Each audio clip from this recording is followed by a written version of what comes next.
Hello বন্ধুরা, আজ আমরা বানাতে যাচ্ছি চালের গুঁড়ো দিয়ে খুবই সহজ সুস্বাদু একটি টিফিন রেসিপি। আপনারা যদি মাত্র 10 মিনিটের মধ্যে কিছু বানাতে চান তাহলে এই রেসিপিটা একদম পারফেক্ট। তাহলে চলুন দেরি না করে শুরু করা যাক। প্রথমে একটা কড়াইয়ের মধ্যে পরিমাণ মতো জল দিয়ে দিলাম আর অল্প একটু নুন দিয়ে জলটা ভালো করে ফুটিয়ে নিয়েছি। এখন আমি 1 কাপ চালের গুঁড়ো দিয়ে দিলাম। এখানে আমি 1 কাপ জলের সঙ্গে 1 কাপ চালের গুঁড়ো দিয়েছি। এখন ভালো করে চালের গুঁড়োটাকে এইভাবে রান্না করে নিতে হবে। আপনারা জলের পরিমাণটা বুঝে দেবেন, তাহলে কিন্তু খুব সুন্দরভাবে এই ডোটা তৈরি হবে। আবারও বলছি, আপনারা যতটুকু চালের গুঁড়ো নেবেন সেম পরিমাণ কিন্তু জলটা নিতে হবে। এখন আমি এই ডোটাকে একটা থালার মধ্যে নামিয়ে নেব। একটু ঠান্ডা হবার জন্য এইভাবেই রেখে দেব। 5 মিনিট আমি এইভাবেই রেখে দিয়েছিলাম। এখন হাত দিয়ে ভালো করে ডলে একটু সময় মেখে নেব। তারপর আমি এই ডোটা থেকে ছোট ছোট লেচি কেটে নেব। একদম কম সময়ের মধ্যে কিন্তু পারফেক্ট একটা রেসিপি। আপনারা একদিন হলো বাড়িতে সকালে বা বিকেলের টিফিনে এই রেসিপিটা তৈরি করে দেখবেন।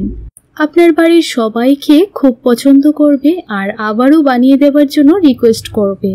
একদম কম সময়ের মধ্যে কিন্তু তৈরি করে নেওয়া যায়। দেখুন, আমি এই ডোটা থেকে এরকম ছোট ছোট লেচি কেটে নিয়েছি আর লেচিগুলোকে ঠিক এইরকম গোল গোল করে নিতে হবে।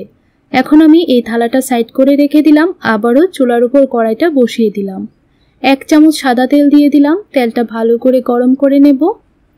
এখন অল্প একটু আস্ত জিরে দিয়ে দিলাম, অল্প একটু হিং দিয়ে দিলাম। যেহেতু আমি এখানে পেঁয়াজ রসুন কিছুই ব্যবহার করব না, তাই অল্প একটু হিং দিলে কিন্তু ফ্লেভারটা খুব ভালো আসবে। এখন আমি অল্প একটু আদা গ্রেট করে দিয়ে দিলাম, 2টো কাঁচা লঙ্কা কুচি করে দিয়ে দিলাম। আর বন্ধুরা, ঝালের পরিমাণটা আপনারা বুঝে দেবেন। যেহেতু আমার ঘরে বাচ্চারা খাবে, তাই ঝালের পরিমাণটা আমি কমিয়ে দিয়ে দিলাম। এখন ভালো করে আদা আর কাঁচা লঙ্কা একটু সময় ভেজে নিয়েছি। এখন আমি দিয়ে দেব অল্প একটু চিলি ফ্লেক্স। একদম সামান্য পরিমাণে চিলি ফ্লেক্স দিয়ে দিলাম। আবারও ভালো করে মিশিয়ে নিচ্ছি। চিলি ফ্লেক্স দেওয়াটা অপশনাল, আপনারা না চাইলে নাও দিতে পারেন। এখন আমি হাফ বাটি মটরশুঁটি সেদ্ধ দিয়ে দিলাম। আর আমি এই মটরশুঁটিটা আগে থেকেই সেদ্ধ করে ফ্রিজের মধ্যে রেখে দিয়েছিলাম। আপনাদের হাতের কাছে যদি মটরশুঁটি না থাকে, আপনাদের পছন্দ অনুযায়ী আপনারা যে কোনো ধরনের সবজিও কিন্তু এখানে ব্যবহার করতে পারেন। দেখুন, মটরশুঁটিগুলোকে খুব ভালো করে ম্যাশ করে নিয়েছি। এখন আমি 2টো বড় সাইজের আলু এরকম গ্রেট করে দিয়ে দিলাম। আর আলুগুলোকে আমি আগে থেকেই সেদ্ধ করে রেখে দিয়েছিলাম। ভালো করে মটরশুঁটি আর আলু একটু সময় ভেজে নিতে হবে।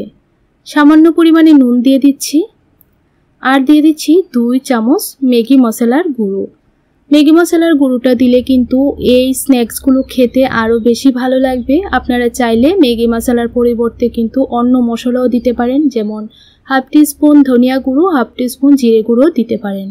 তবে আমার কাছে ম্যাগি মশলার ফ্লেভারটা খুব ভালো লাগে, তাই আমি এই মশলাটাই এখানে ব্যবহার করলাম। এখন আমি পুরটা নামিয়ে নিলাম। এখন আমি একটা লেচি হাতে নিয়ে এইরকম গোল গোল করে একটা বাটির আকারে তৈরি করে নিলাম। বাটির মাঝখানে অল্প একটু পুর দিয়ে এইভাবে মুখটা খুব ভালো করে সিল করে নিয়েছি। তারপর হাত দিয়ে একটু গোল করে চ্যাপটা করে নেব।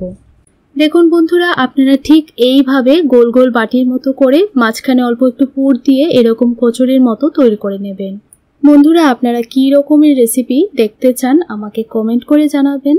ভালো লাগলে চ্যানেলটি সাবস্ক্রাইব করে রাখবেন। এই ধরনের আরও নতুন নতুন রেসিপি দেখার জন্য নোটিফিকেশন বেল বাটনটি অন করে অল অপশনটাতে ক্লিক করে রাখবেন। এখন আমি একটা ফ্রাইং প্যানের মধ্যে একদমই অল্প করে তেল দিয়ে দিলাম। খুব বেশি তেলের কিন্তু প্রয়োজন হয় না, একদম কম তেলেই কিন্তু এই টিফিনগুলো ভেজে নেওয়া যায়। কিছুক্ষণ এইভাবে অপেক্ষা করেছি, তারপর উল্টিয়ে দিচ্ছি। যখনই একটা পিঠ হালকা কালার চলে আসবে তখনই আপনারা উল্টিয়ে দেবেন। দেখুন, 2টো পিঠই কিন্তু আমি ভালো করে ভেজে নিলাম। আমার এই টিফিনগুলো ভাজতে 3 থেকে 4 মিনিটের মতো সময় লেগেছে। এখন আমি তেল ছেঁকে ভালো করে তুলে নিচ্ছি। আর দেখুন বন্ধুরা, আমি যতটুকু তেল দিয়েছিলাম সেম পরিমাণ তেলই কিন্তু রয়ে গিয়েছে। বাস, আমাদের টিফিন কিন্তু একদম রেডি। এখন আমি সসের সঙ্গে এই টিফিনগুলো বাচ্চাদের সার্ভ করে দেব। আপনাদের কাছে রেসিপিটি কেমন লাগলো একদমই আমাকে জানাতে ভুলবেন না। ভালো লাগলে চ্যানেলটি সাবস্ক্রাইব করে রাখবেন। তো দেখা হচ্ছে পরের রেসিপিতে। আপনারা ভালো থাকুন, সুস্থ থাকুন।